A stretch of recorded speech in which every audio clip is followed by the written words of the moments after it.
The Aces punch their ticket, their third finals in 4 years. The Phoenix Mercury are back, and I did see a graphic.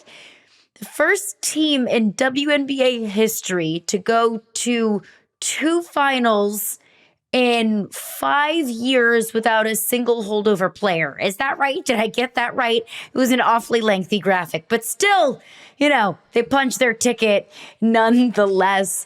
Cass, you were there in Vegas for Game 5, and we mentioned it, that it took Aaliyah Boston getting fouled out, Kelsey Mitchell going down with an injury, 30-plus points off of turnovers for the Aces to barely squeak by in overtime. What are you noticing about this Aces team right now? They've done it in a completely different way than any other team has. And I think A'ja Wilson had said that last night, that this team has had to go through the mud. The question posed consistently is how? Because as we've repeated here, they were 12-13, I think it was. They were barely 500, barely in the playoffs. What the heck happened?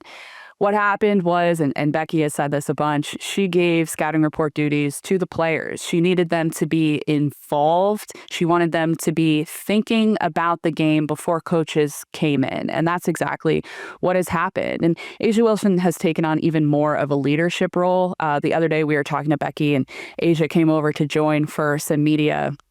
She was talking about being this buffer between Becky and the rest of the team. They have this group chat where A'ja Wilson and others will go through this almost checklist. You said you were going to do X, Y, and Z. Did you? Okay, great. You said you were going to do A, B, C. Did you? No? Okay, we're going to fix it for next game. The way that they have come together and figured out how to win and really involved these players in how to win is why they are here today. And I think moving forward, if they win the championship, it is full dynasty. Absolutely, Aces are solidified. Yes. Oh, 100%. We can turn to the Phoenix side of things, Ice. A true dynasty. I mean, just going to 3 finals in 4 years, I think is dynastic, much less if they win a third in 4 years. But let's go to the Phoenix side. We have, this first year of the big 3 in Phoenix. It's Alyssa Thomas, it's Kahleah Copper, it's Satou Sabally. What does that group need to do to take down the Aces and win a championship? It's going to require everything.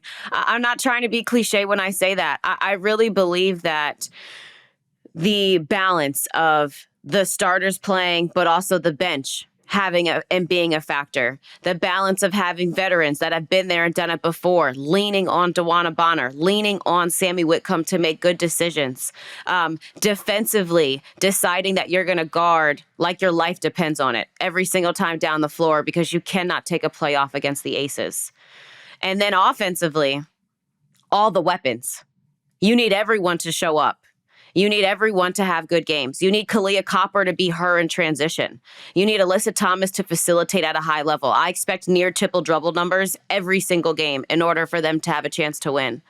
But to me, I think Phoenix just has this bully mentality, this bulldog mentality.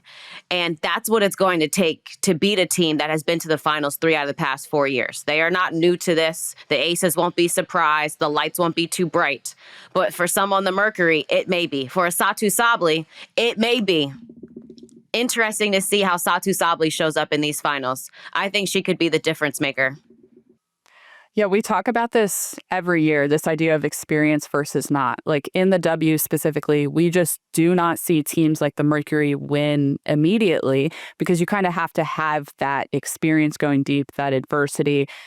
To Ice's point, having to do everything, they have to overcome that experience that the Aces have, and they can't take any plays off because they're already at somewhat of a disadvantage. They are not just the underdog for being the 4 seed, they're the underdog for bringing in all of these new players and immediately reaching a finals against a team trying to cement its dynasty but behind A'ja Wilson and Jackie Young and Chelsea Gray, who, shout out to her, another clutch bucket in overtime the other night. I don't know who it was this postseason who was we need to, guard A'ja Wilson and Jackie Young and then Chelsea Gray in the 4th quarter.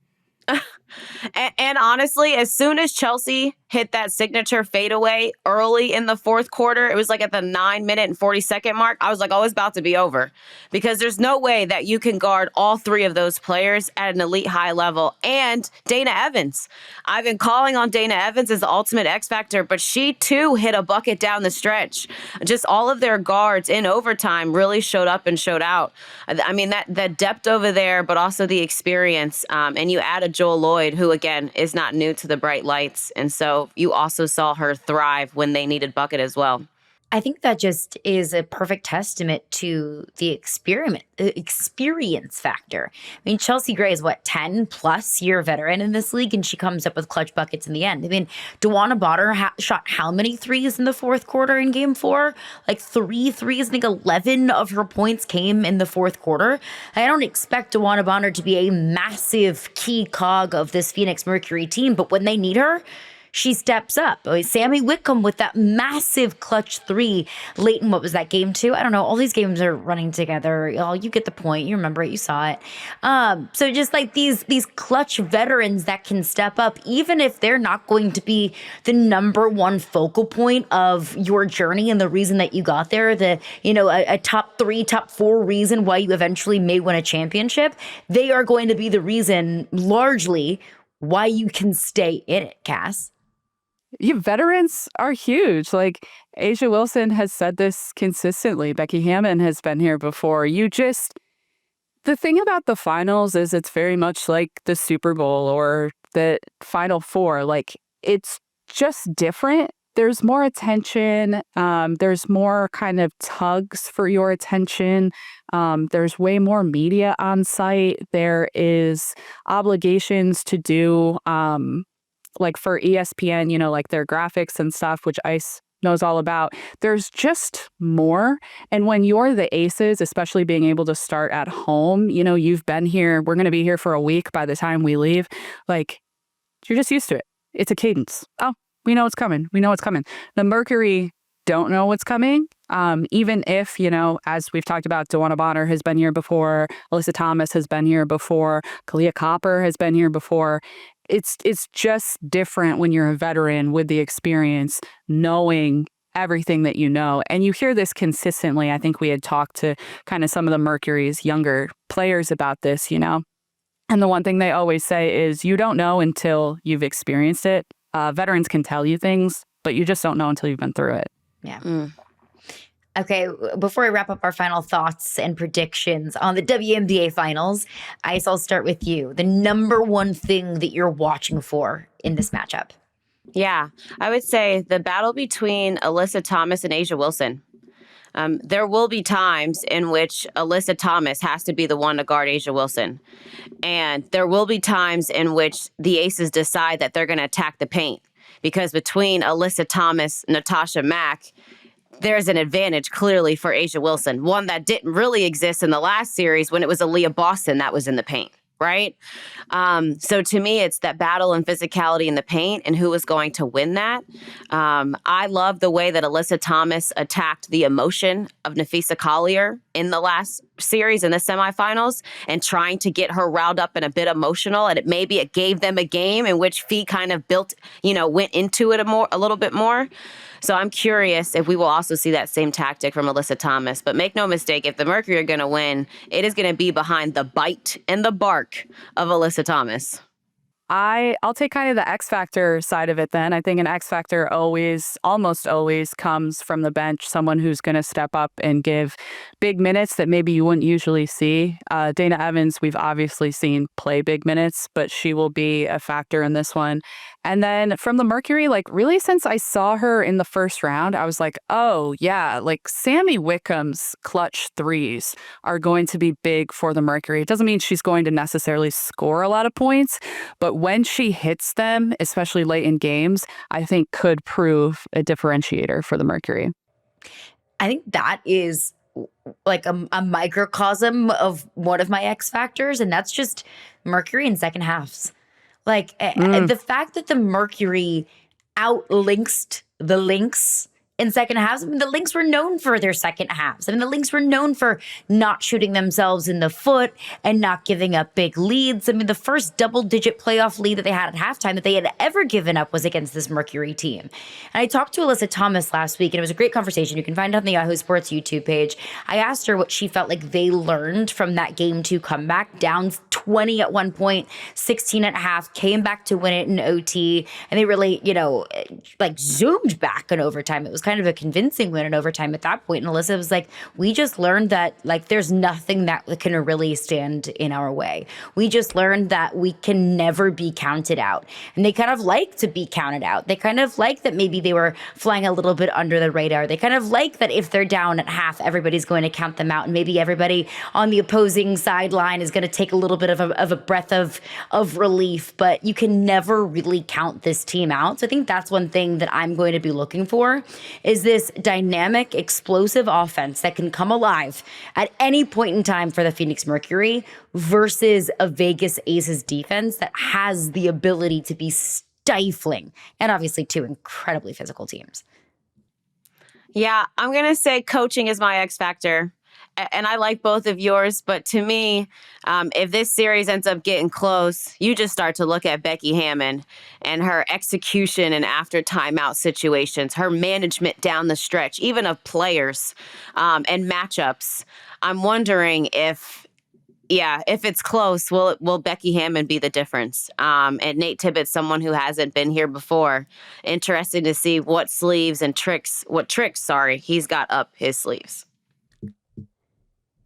Yeah, it's kind of like, experience versus newness. And it's not newness on the Mercury sideline in terms of, inexperienced players in the league. It's just there is so much newness in this roster. This is the first year that this iteration of this roster is together. It's year 2 for Nate Tibbetts. Like this is a team that has not been the kind of team that's been knocking on the door and then finally breaks through, or a team that has had a ton of time to become cohesive versus this Aces squad that has nothing but cohesion and time and experience together, Cass. You know what's funny? Two of the 3 longest tenured coaches in the league right now, even though Nate Tibbetts is only there for his second year. Was that a segue to Sandy Brondello going to Dallas? No, it was not a segue at all. It was just kind of like the state of the league that we're in. It's just very funny. That is crazy. Crazy. Sandy to Dallas, though. There are other coaches who have been coaching longer than Nate Tibbetts in the W, but not with the same team. So let's see what happens. Guys, you just rocked my world. Seriously. That's so gross. Sorry, everybody. He's bringing this whole week back. We've lived 50 years this week. Seriously. I mean, even thinking back to Sunday, Game 4 between the Lynx and the Mercury, like I feel like I'm a different woman now. That was 16,000 lifetimes ago. That was 4 days ago. And I feel like I'm a different person. This is a different league. This is a different show. It's nice to meet you all, this new version of myself. All right, we've got the Mercury and the Aces in the WNBA Finals. That starts on Friday, October 3rd in Las Vegas, 8 o'clock Eastern time tip. Before we go, official predictions. Ice, will start with you. Who wins it and how many games? Aces in 6. Ooh. Same. No fun. I know. I feel like I have to pick something different, but also someone called me out early on for like going with my gut on things. And listen, my gut has been pretty right, so I'm not going to change. That's a healthy gut. Was that me who called you out? Did I say that? that? Like postseason. No, you did not. Maybe you did. Good, Maybe okay. you did privately, and I'll hear about it from someone else. I would never. I trust your gut. How can you be mad at someone for going with their gut? Isn't that all you have? Right? That's all you Gus can has do. Aces in 6. Gosh, everybody's coming for everybody for everything. Well, Everybody calm we've got down. some not so clean. We've got some not so clean guts in the world, so everyone can't go with their gut. Fair. True that. Be safe out there. Take your prebiotics. I'm just stalling because I I don't want to pick. I'm taking the You're gonna Aces take in the 7. Mercury. Caroline. I know. So there's all this gut talk, and I'm going with my gut. I'm going to take the Aces in 7. 7, it might be a heart pick because I want this series to go 7. How fun! A 7-game series. Sports are better. Championships are better when it goes to 7 games. I would love to pick the Mercury because a little part of me has kind of fallen a little bit in love with the pluckiness of this Mercury team. But who am I to pick against league MVP, A'ja Wilson, and Becky Hammon? I can sleep at night if I am wrong, knowing that I didn't bet against Becky Hammon and A'ja Wilson, because we're all kind of in agreement, which is no fun, which means I guess we're all 3 going to be wrong together. Well, listen, we're all 3 going with the Aces, so you're welcome, Phoenix, if you win the championship, okay? You can put your graphic up. We picked against you. Play this in the locker room. Come on the show. Come hang out with us. Consider this your official invitation extended bulletin board material.